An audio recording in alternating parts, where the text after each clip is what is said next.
질그릇 안에 담긴 법의 세 번째 시간 이어가겠습니다. 질그릇은 빈 그릇, 영혼이 죽었다고 말씀하고 있듯이 생명은 죽었고 죽었다는 것은 없는 것입니다. 빈 그릇과 같다고 했습니다.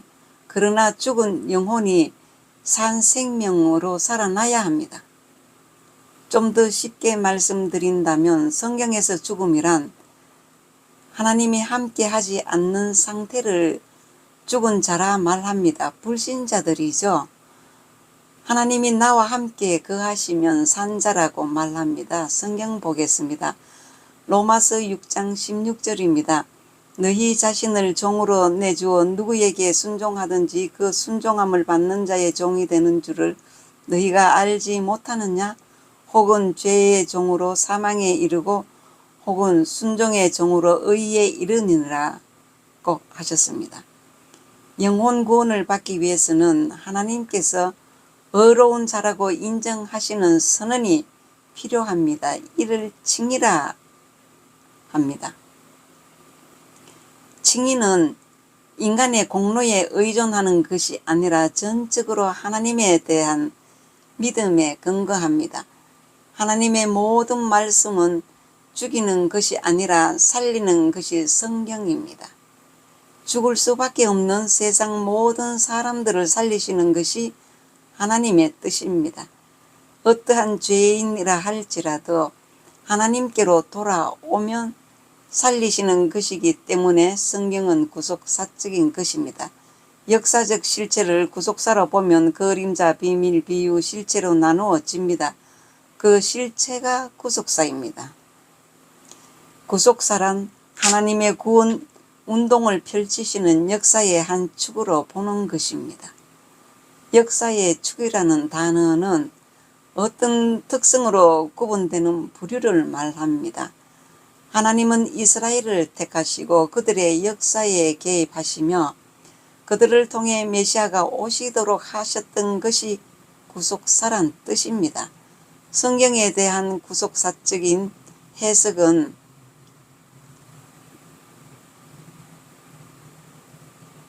성경의 가르침이자 성경의 구조이며 성경의 요구입니다. 하나님은 이스라엘을 택하시고 그들의 역사에 개입하셨다 했는데 그들을 통해 메시아가 오시도록 하셨던 것이 구속사란 뜻이라고 다시 한번 말씀드립니다. 성경에 대한 구속사적인 해석은 성경의 가르침이자 성경의 구조이며 성경의 요구입니다. 영혼 구원의 완성을 이루기 위해서는 영혼의 모습을 말씀드렸습니다. 영은 하나님이십니다. 제가 여태까지 영혼을 말씀드렸죠. 하나님은 영이십니다. 하나님의 영 안에는 세 가지의 본질이 있습니다. 인간의 겉모습을 보고 사람이라고 하지만 사람의 실체는 오장육부입니다. 오장육부가 없으면 사람이 못 살잖아요. 이와 같이 하나님의 모양은 영이고 모양은 대충적이고 하나님의 영 안에 있는 것을 형상이라고 합니다. 하나님의 영 안에 있는 것을 형상이라고 하고 형상은 세부적입니다. 세부적인 것은 말씀드리자면 눈, 코, 입, 오장육부를 말하는 거죠. 하나님의 형상이 사람의 영혼입니다. 그리고 형상은 마음의 부분을 차지하고요. 사람의 영혼은 하나님의 모양과 형상으로 창조되었습니다. 성경은 영혼의 모습을 가르쳐 주셨습니다. 영혼의 모든 언어는 말입니다. 사람의 영혼은 하나님의 가장 작은 모습이죠. 모습입니다. 모양이 그림자와 같은 것이라면 형상은 실체에 가까운 형태라고 할 수 있습니다. 그런데 이 두 말은 실제로는 동의어입니다. 인간이 하나님의 형상대로 창조되었다는 것이 하나님께서 인간을 취급하시는 모든 것의 근본입니다.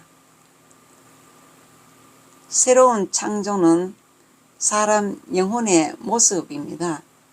그래서 땅을 생명입니다. 이것이 영혼이고, 빛을 땅에 비침이 생명입니다.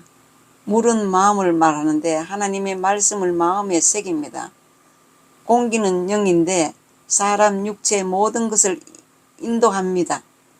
언제나 영이 길 인도를 하시죠.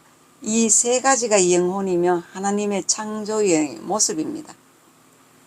창조는 이것 살리는 것입니다. 죽은 영혼 살리는 모습입니다. 이렇게 비밀로 담아 두셨습니다. 지구 창조의 최종 목적은 사람 창조입니다. 지구의 모든 것을 만드시고 사람의 영혼을 보내십니다. 골로새서 3장 10절입니다. 새 사람을 입었으니 이는 자기를 창조하신 이의 형상을 따라 지식에까지 새롭게 하심을 입은 자니라 고 했습니다. 성경은 언제나 영혼으로 생각하라, 육체는 새롭게 하라는 것이 없습니다. 구약 성경은 하나님의 형상이 이것이다 라는 직접적인 단어가 없지만 신약에서는 하나님의 형상과 하나님의 성품이 이것이다 라고 밝히고 있습니다.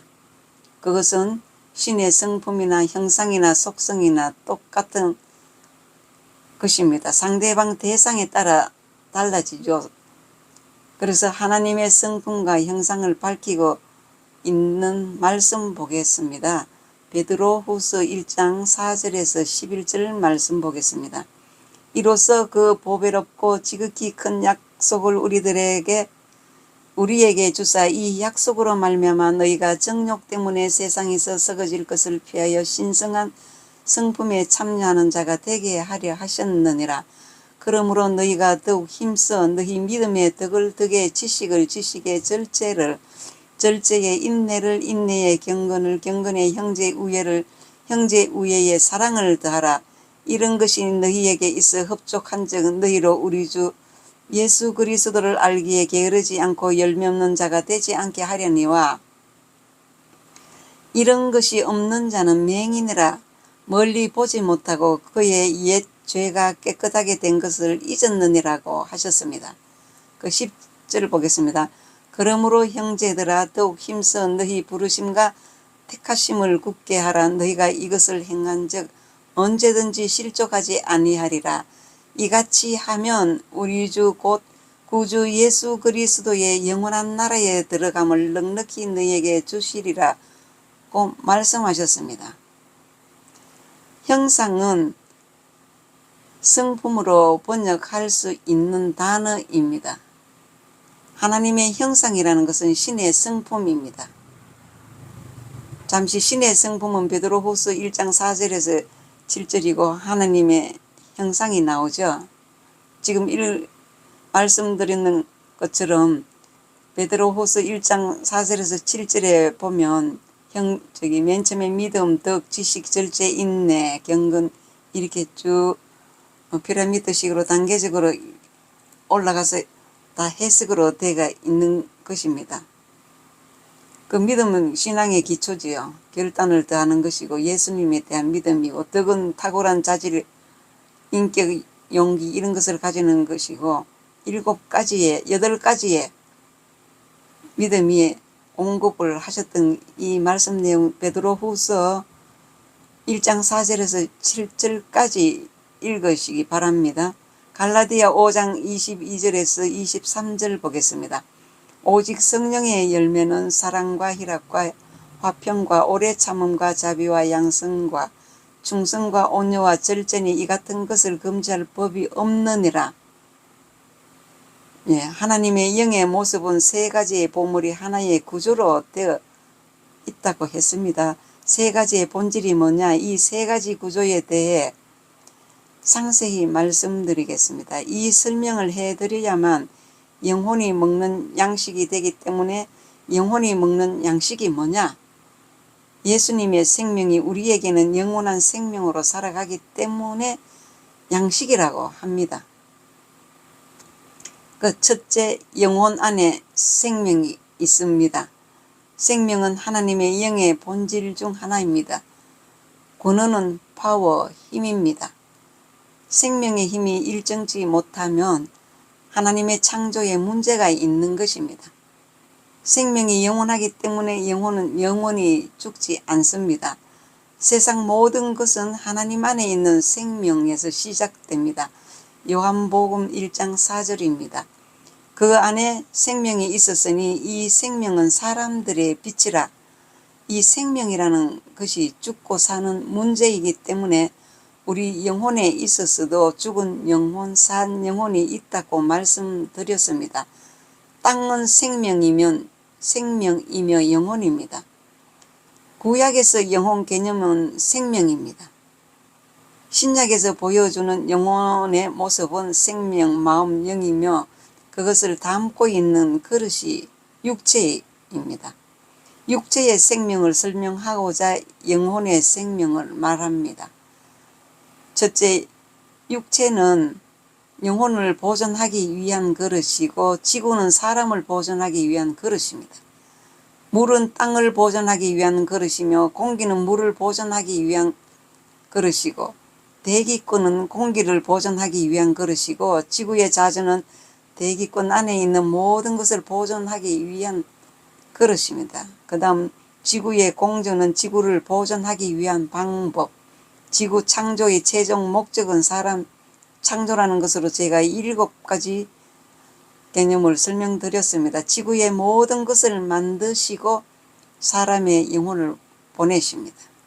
성경에서 요구하는 믿음은 예수님을 구약에서 말하는 메시아 창조주 하나님으로 믿는 것입니다. 영혼의 생명이 죽었다는 것은 구원의 대상이기 때문입니다. 영혼이 죽었다는 말은 영혼이 지옥에 가도 영혼이 사는 법적 용어입니다. 하나님께서 보실 때 신의 제품으로 만들지 못하기 때문에 쓸모없다고 합니다. 오늘은 여기까지 말씀드리고 다음 시간에 이어서 말씀 이어가겠습니다.